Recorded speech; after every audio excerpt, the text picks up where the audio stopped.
Hello guys, welcome back to my YouTube channel. আজি মই আৰু আইতা এফালে গৰু বিহু চাব ওলাইছো আৰু এতিয়া এফালে সৰ্বানন্দ সোণোৱাল ছাৰ আহিছে আমাৰ ইয়াত গৰু গা ধুৱাবলৈ।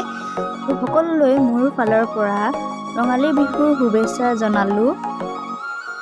শুনিলো দূৰণিত কুলি কেতেকীয়ে জুৰিছে বহাগৰ গান উজনি নামনি ৰঙতে হলি নে আজৰি বিহুৰে তলিতে বিহুৱান যাচিবি নে নাই ঢোলেটি বজাই দিম নাচিবি নে কঁকাল ঘূৰাই ঘূৰাই গাতে গা লাগিলে চাবি দে হাৰো মেৰমাই লাজতে নাযাবি আঁতৰি মোৰে চকুৰে কাতি বিহু কঙালী মাঘৰ বিহু ভোগালী।